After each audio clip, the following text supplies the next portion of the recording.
Hello, everybody. Welcome to this episode of the Keynote podcast. This is a podcast where I, Solaris, interview some of my favorite up-and-coming producers in the electronic music scene. Today, I don't have one guest here, but I have two people here with me in the call. I have David. Hello. And I have Izzy. Hello. They're both from the project Infowler, which is a crazy duo. They're kind of somewhat new on the scene, but they've got some really kind of cool, innovative melodic EDM. They've had some releases recently with labels like Exobolt, Rushdown, O4 Collective, Form, and Voyager. And they've had some collaborations with some other artists you may know, such as Dossie X, Skybreak, Disdain, and Marsix. So welcome to the show. Thank you. Hi, glad to be here. All right. So the first question that I just want to ask you guys has to kind of do with just how did you guys get into music, first of all? Just kind of, how did that start then? David can start. All right.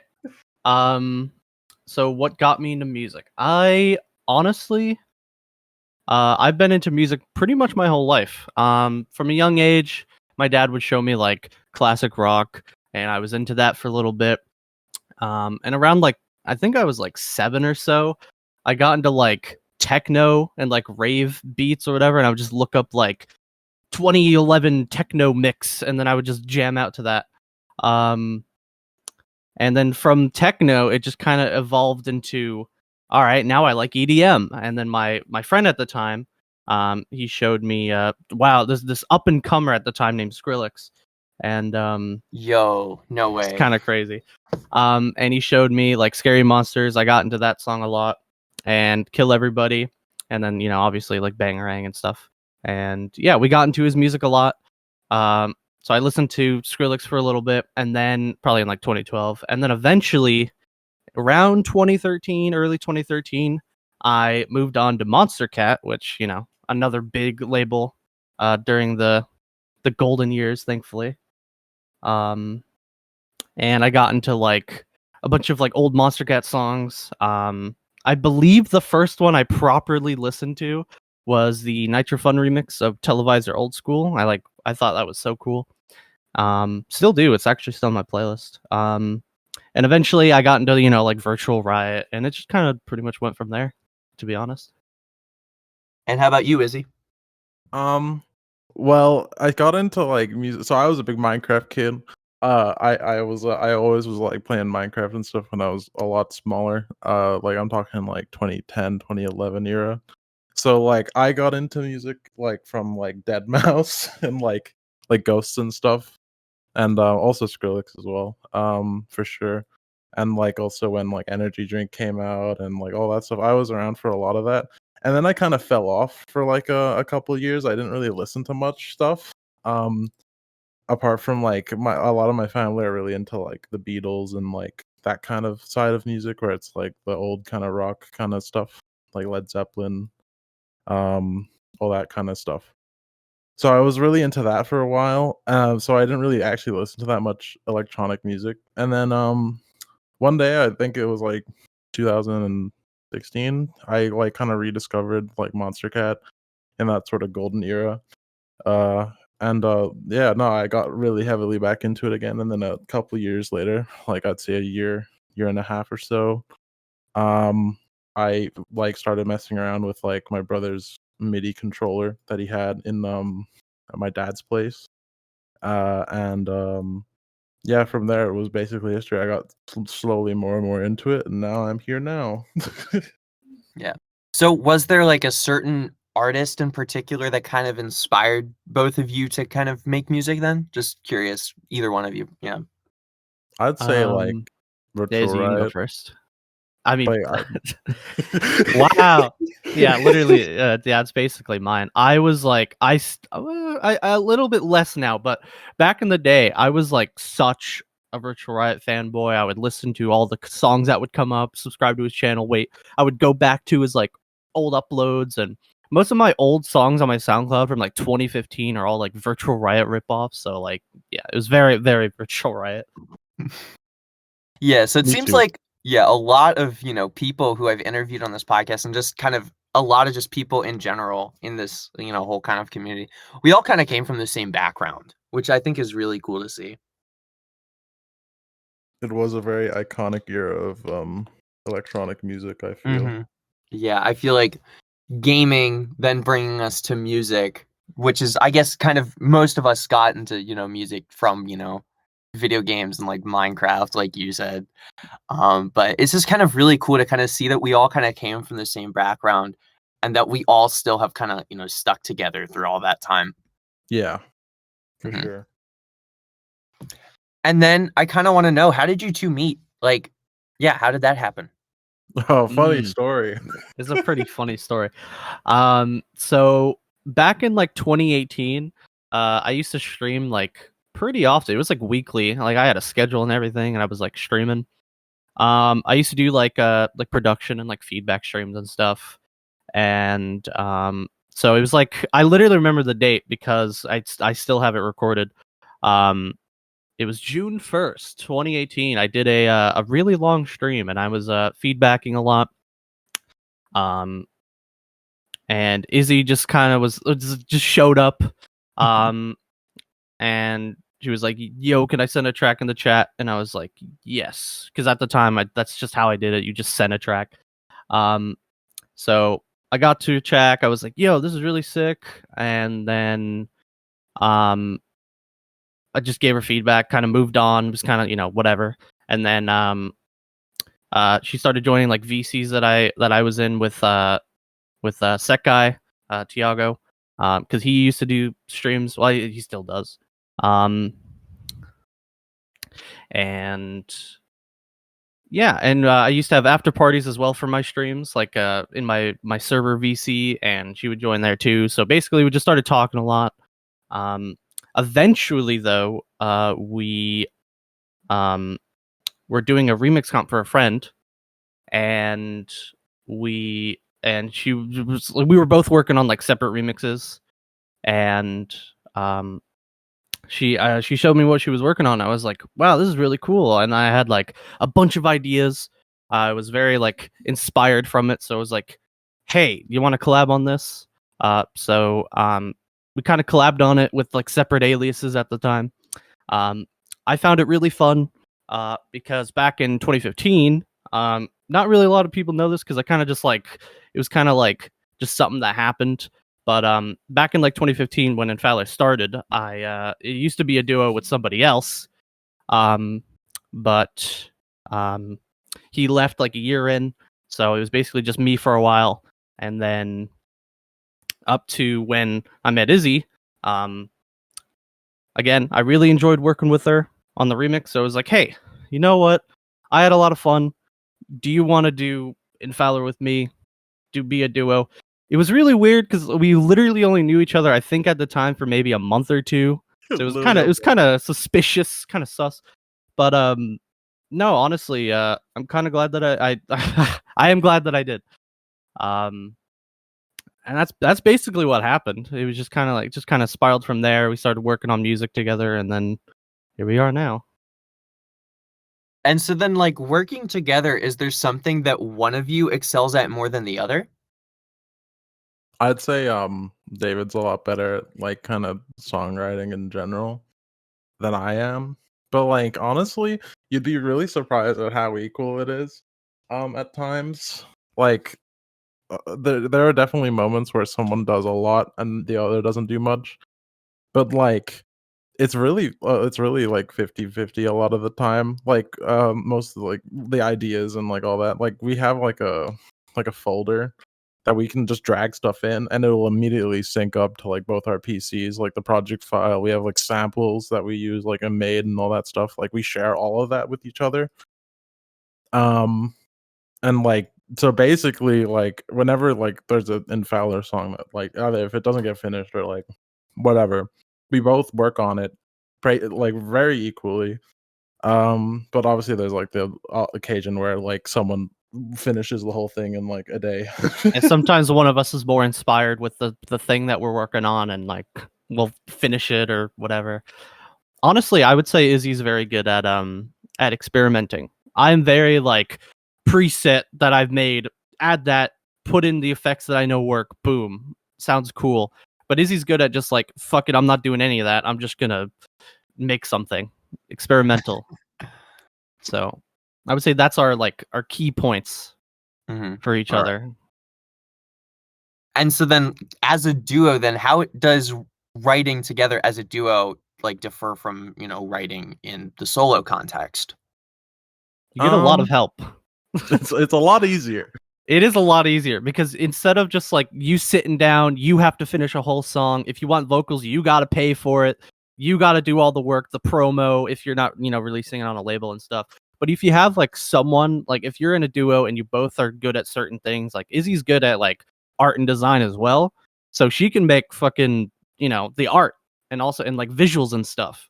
And as well with the music. So it's yeah, kind of we work together in that kind of sense. Yeah. So just curious, Izzy, so you've done some of the art for some of the Infowler releases. I'm looking at your SoundCloud So right now, and I'm looking at, for I did example, the Ocean EP. Okay, so the Ocean EP was sort of a collaboration, sort of not. So the Ocean EP, it was I did an initial kind of sketch of what we wanted it to be, and then my friend Ava drew the actual illustration, and then on top of that, I did some post processing, and I also did the typography. And then if you want to look at other things on the page, I also the same process was for the Rushers remix. It was also done by the same person and me. And then the SoundCloud art and banner that we've been using, even the old one before. So the one we're using right now, I didn't make the logos on them, but I made the background, and then I also did the Marsix Need You Now remix as well. And then if you scroll back, there's more stuff, I think. If you scroll back far enough, you see arts that I made, so just don't. All right, yep. I just scrolled back all the way. All right. So, moving on from that then, how does the creative process work? How does it work when you guys go about writing music? Is there any purpose or goal that you guys have in mind when you're creating a song? Sometimes, not all the time. There's we very often it's just we had an idea and we just threw it in our Google Drive and to see what the other person does. But sometimes we have a goal in mind. Sometimes we'll start an idea, not really know what to do much with it, and then we'll have an idea what if we did this and this and this and this. And that's how a lot of our songs come about. A lot of our songs we kind of know how we want it to go before it's done. But most of the time when we start something, we don't have oh, let's make a future based song. We don't think that really. It's usually just accidents or just us messing around with different stuff. And so I'm just curious then, with that, where do you guys kind of draw a lot of inspiration from? Musical wise, other creative mediums? Recently, I've personally, for me, I've been really inspired by the new Porter Robinson album. Really good. I really like the Meme Udofu stuff that he puts out. Obviously old Virtual Riot. I like a lot of the stuff on the new album as well, the new VR album. If you're talking underground, I've been listening to a lot of Fritz and trying to think. A Cloudy Sky is really good. I believe A Cloudy Sky was on this podcast. And I used to listen to a lot of old Monster Cats, so I'd say World and that crowd. Glacier. All right. Yeah. Yeah, I mean pretty much same for me. But more EDM, I guess, because Izzy listens to it's not just EDM. She'll listen to a bunch of other stuff, which is pretty good, But yeah, it's pretty much the same for me. The Porter Robinson album, the Mame Dofu, really good. What else? Really enjoyed. Just gonna open my Spotify real quick, see what I'm into. Oh yeah, AU5, obviously. AU5 is always great for inspiration. And the new Virtual Riot album was pretty good. Yeah, so stuff like that basically. And pretty much everywhere. I get inspiration from I'll watch a video. Maybe I'll watch some meme video and there's some sort of sound effect that sounds really cool, and I'll just be okay, I'm just gonna take that, see if I can do something with it. So I pretty much get inspiration from everywhere. So like you guys seem to draw a lot of similar inspirations together. Like what you talked about with a lot of like Porter Robinson, Virtual Riot, maybe Adofu, like all them. Like it's really kind of cool to see that you both share a lot of similar inspirations when you guys are creating music together. Yeah, we literally share like a Spotify playlist that has like like 500 songs or whatever, and we add to it all the time. And like I like literally all the songs that are in there. Yeah. So Yeah. And so then together, as a duo, what is your favorite song that you've made to like that's out now? I usually when I ask this question, it's always like, oh yeah, the stuff that isn't released yet. But that's an obvious answer. It's So- true. it's true. That's Yeah. a really hard question. Yeah. That I'm like trying- because, we're both like thinking here like, oh, this is hard. I'd say maybe for me like the Need You Now remix for me, because like that was really fun. Oh yeah, I did have a lot of fun on that. That's true. Yeah, Yeah, no, I think honestly that one, our newest release Stardust was fun also, but like we did like obviously it was like 50-50, but like Samsung had like a lot of ideas and they were very good and stuff. Shout But out if it was Samsung. just like shout out Samsung. But if it was just like me and Izzy working on something by ourselves, yeah, the Need You Now remix was really fun. All the different sections and yeah, it was pretty fun. All right. Shout out Mars 6 as well. Yes.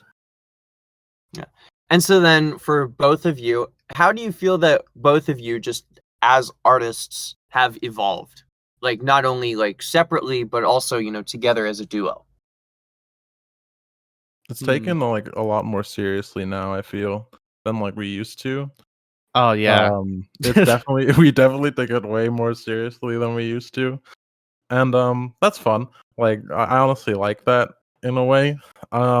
And it kind of like we have goals and aspirations and all that stuff that we try to reach towards.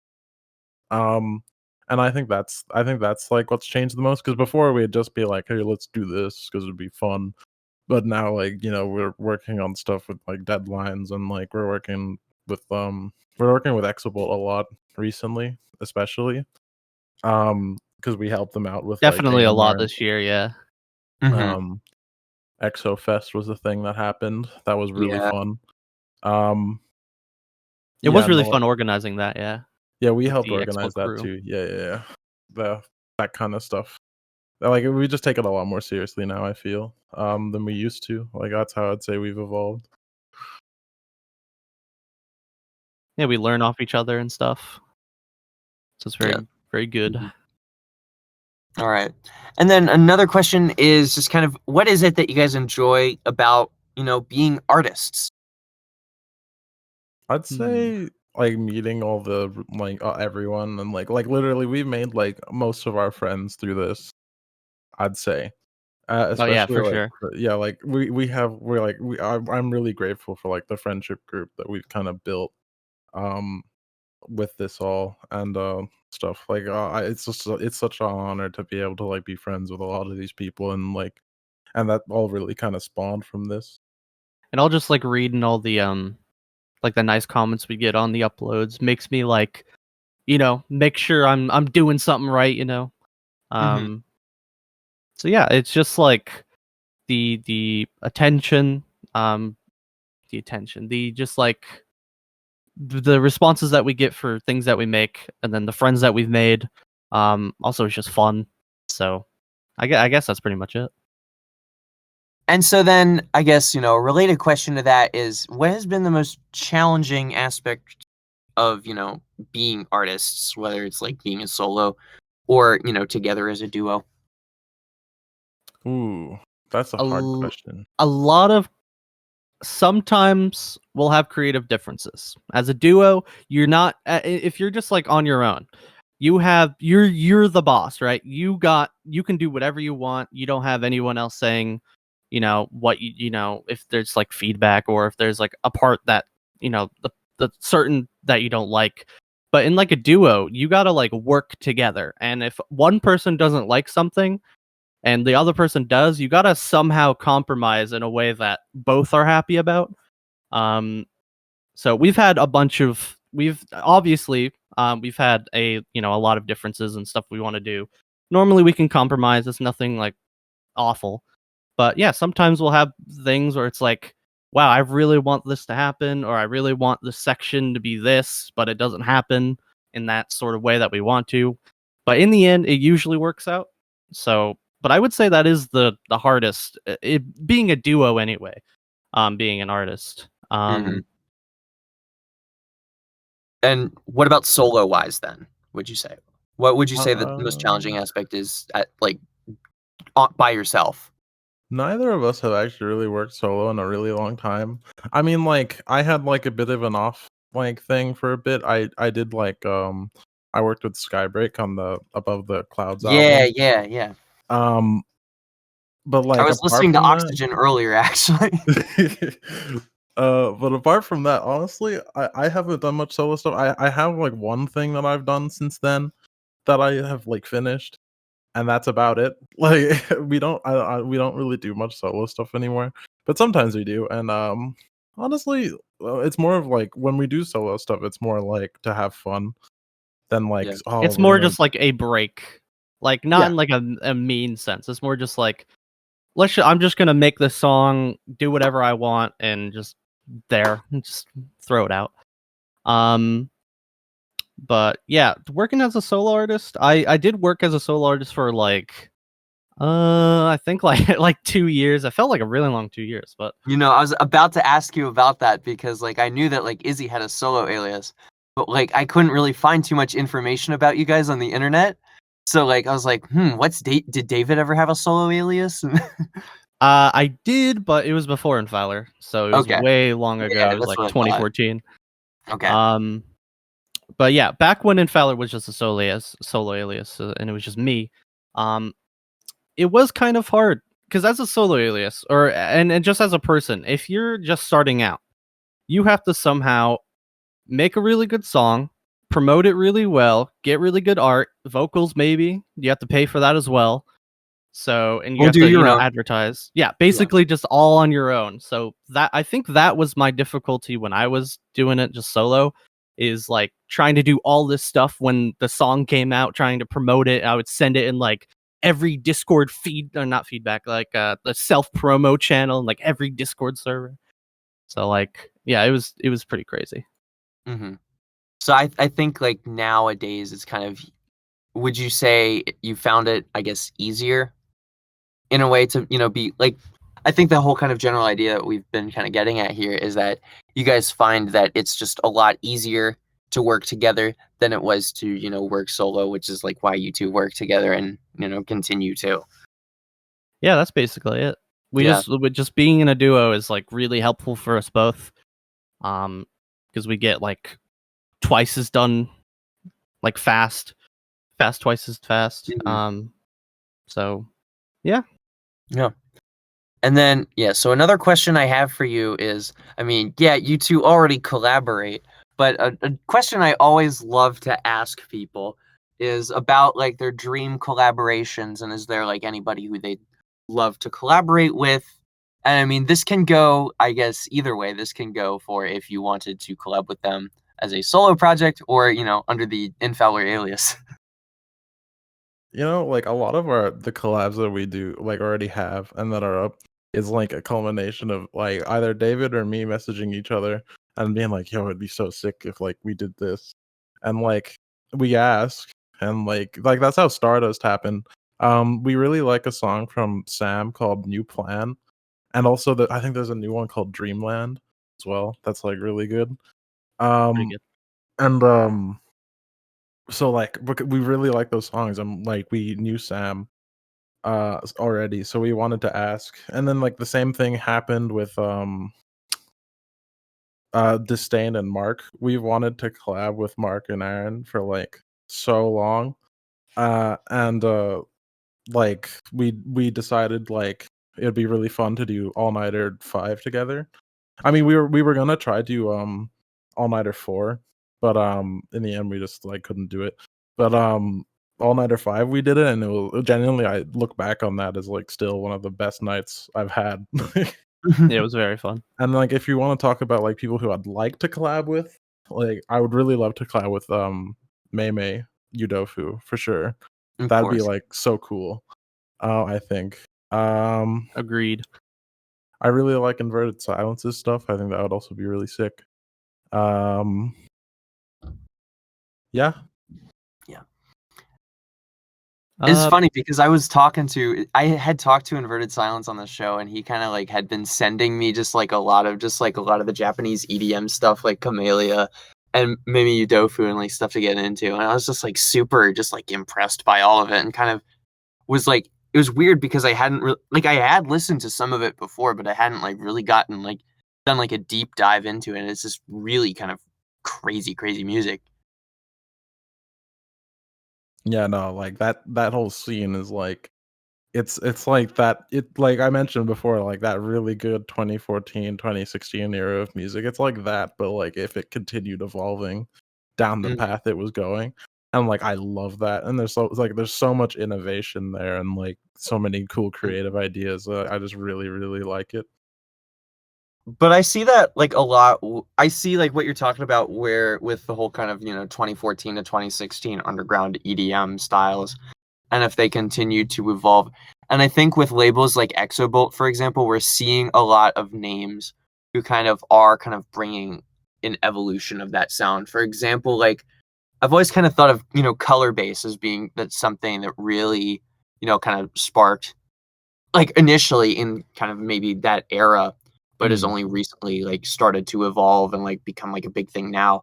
Because I feel like even with artists who weren't necessarily making like color bass, for example, people like Temanite and Panda Eyes and all them weren't necessarily like making color bass, but now we have people like Chime who has Chime especially, who's just been like a major kind of pioneer of just color bass and has been supporting a lot of small talent, including you guys. So That is yeah. true. it's true. It's true. Yeah, no, Um, I agree with you on that as well. Like, I feel like it's a thing that's been around for a while. It's just kind of getting that like boost of recognition mhm, now, especially now. Like, it's huge right now. mhm. And like, I think it's only gonna get bigger from here. And I think like there's a lot of like underground, very creative talent that are doing really cool creative things. Like Zim is doing some really cool stuff.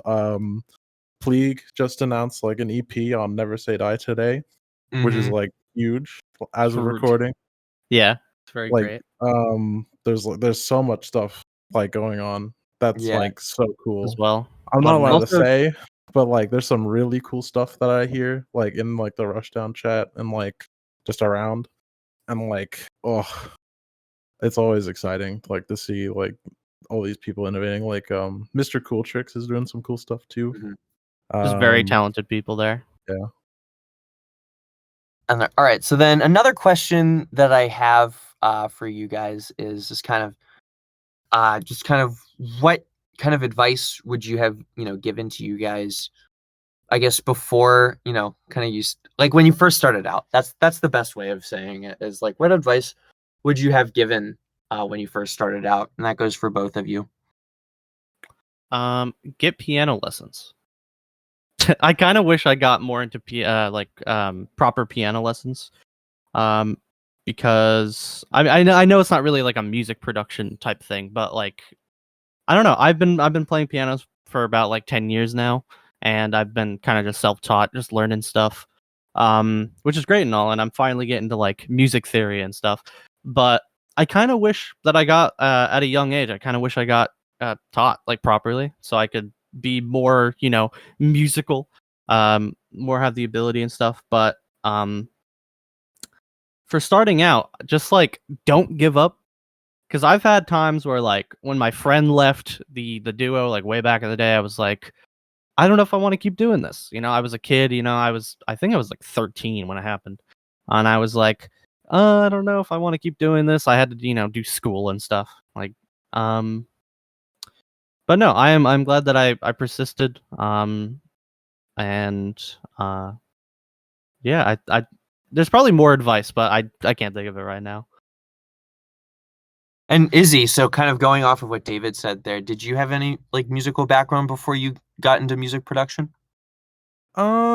Not really actually. I mean, like I had taken part in like some stuff at school. Like we had like some side curriculums you could take. And I did that, but that was all mostly like theory. Um, Not really much practical kind of like I like prior I didn't really know how to play like an instrument. I knew kind of vaguely how to play like I knew all the notes on the piano. So like if I knew the notes to something I could play it, but I don't really know how to play piano, you know what I mean? Yeah. Um I'm very much more into like the whole technical side of production where like as David mentioned prior, I do a lot of like experimenting and sound designy stuff. Like I have a ever growing folder that of just me messing around with like weird ideas and stuff. I know like enough. I know like the basics and all that. But yeah, no, I wish like I kind of learned how to play an instrument and stuff. Like my family's a very musical. Like my brother plays guitar and sings and all that stuff. And like most of my family play instruments and sing. um So, but then if I was like to tell myself like any advice, like when I just started, I'd say like keep going at it because there are definitely times where I feel like I'm not like it's either like back then it would either be yeah I'm not that great at this or it would be like I don't know if I like it. But honestly, I'm very glad that I stuck to it and that I'm here today. I Mhm. think it genuinely brings me a lot of happiness. So. All right. And then a related question that I like to ask people, going off of that is there any like advice that you give to producers like this new generation of producers who are starting out? Like what advice would you give to them? I'd say like keep on like experimenting and like kind of try out new things all the time. Like I would try not to stick to like one thing. I mean, there's no harm if you find something that you really like doing, stick to it. Like by all means, like you do whatever the hell you want, basically. Um, but I think like if you're trying to learn, it's always good to be messing around with stuff and if you're messing around with stuff, you'll always discover something new eventually, I think. Um, so yeah. Yeah, All right. never give up. Never give up. You'll Yeah, get big don't one give day if up. you keep at it. Okay. So then the last question, the last real question, is so before like we kind of close off here, with the terms of Infowler going forward, kind of what's next? Like, are there any plans for the future that we can expect from you guys that of course, you're allowed to talk about? Yes.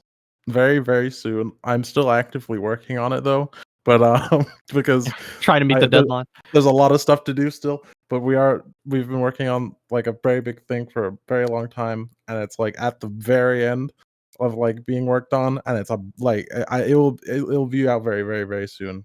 So And stay tuned. stay Sometime this month. tuned. Big And then things like There you go. coming yeah, soon. and Literally we TM also have some more stuff planned for the uh rest of the year, the rest I of the think. year. I think it could change. It might be early next year. All right. Well, since I don't know, fun fact, I do not know about this big project. I am very excited, and I hope everybody else is really excited. And I just really appreciate you guys, coming on the show today. Hell yeah! I hope you Yeah, it enjoy was a it. lot of fun. Thank you so much. Of course. All right. So that's going to do it for this episode of the Keynote podcast. I'd like to give a huge thanks to David and Izzy for agreeing to be on the show today and just being so nice to talk to. I'll be linking the collective Infowler social media in the description of whatever platform you're listening to this podcast on, whether it's like YouTube, Spotify, whatever it is. Anyways, I hope you guys all enjoyed today's episode. And if you did, please be sure to give me a follow on whatever platform. And I hope you guys all stay tuned in for next week. Thank you so much.